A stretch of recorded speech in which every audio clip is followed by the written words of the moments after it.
pay. But why impose tariffs that you know are hurting American businesses? They're not hurting, they're helping because they're creating jobs in America. We're creating tremendous amounts of jobs in America like you've never seen. We're having investment in America. We're not getting ripped off by every country in the world. We've been ripped off by every country in the world. They're making their product, they sell it. They don't give our people the jobs. They make them with other countries' jobs. And we will have something that nobody will ever see again, I think. I think we have a potential to do numbers that we never envisioned in the wildest year. Look at what's happening. 10 to 12 trillion dollars in literally a couple of months. It's nothing like that's ever happened. It's a very special, we're doing a very special thing. We want, if they're going to sell it here, generally speaking, not for all products. There's some products we don't want to make. And frankly, we're much better off getting them elsewhere. But for certain products, we want cars. We want to make cars. We don't want to have, and I like Canada very much, but we don't want to have Canada making our cars. We want to make our cars. Oh, it's a phone call. Do you mind? Hello? Okay, it's only a congressman. I'd let you know, actually. In the back? Are there other countries you're considering shortening the 90-day pause on tariffs for? And then are there specific steps you're looking for the EU to take? We're doing well. We have a lot of requests, and you know, you don't have the people to handle it. Frankly, everybody wants to make a deal. I'm sure now the European Union wants to make a deal very badly, but they just they don't do it right. They don't go about it right.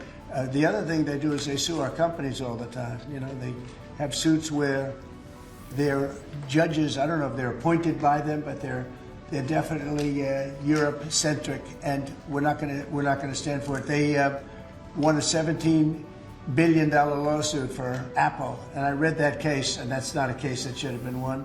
They're suing other of our companies. They use this as a weapon, but they use it really to raise funds for what they do. It's almost like a fundraising mechanism. So we add that to the fact that they do the non-monetary tariffs and lots of other trading, you would call them trading barriers. They don't take our cars. They don't take our agriculture. They don't take anything, but we take their cars by the millions. And therefore, they have the jobs, they get the money, and we get closed plants. It's not going to happen that way anymore. Thank you very much, everybody. Thank you. And we're going to do it very big. Yeah, please. Mr. President, what about the European Union? You said the negotiations are going nowhere. Where are the kind of points where they're slow moving? I've been saying to everybody, they've treated us very badly over the years. It was formed in order to hurt the United States, in order to take advantage of the United States, and they've done that. We have a big deficit with them. They sell millions and millions of cars, as you know, Mercedes and BMW and Volkswagen and many others, and we were restricted from, essentially restricted from selling cars into the European Union, which is not nice. And I just said it's time that we play the game the way I know how to play the game. You know, they've taken advantage of other people representing this country, and they're not going to do that any longer. Yeah. Mr. President, you are a deal maker. Any longer, yeah. Mr. President, you are a deal maker, deal breaker. What are you hoping to achieve with a 50% tariffs on the EU? Well, I think this is there is no tariff, because what they'll do is they'll send their companies into the U.S. and build their plant. You know, we have I guess over $12 trillion practically committed. You look at other presidents; they haven't had $1 trillion for a year, for 2 years, for 3 years. We have numbers. Nobody's ever seen numbers like we have. And if they build their plant here, then they have no tariff at all. Are you looking for a deal in 9 days? Will you be able to do that, sir? I'm not looking for a deal. I mean, we've set the deal. It's at 50%. But again, there is no tariff if they build their plant here. Now, if somebody comes in and wants to build a plant here, I can talk to them about a little bit of a delay.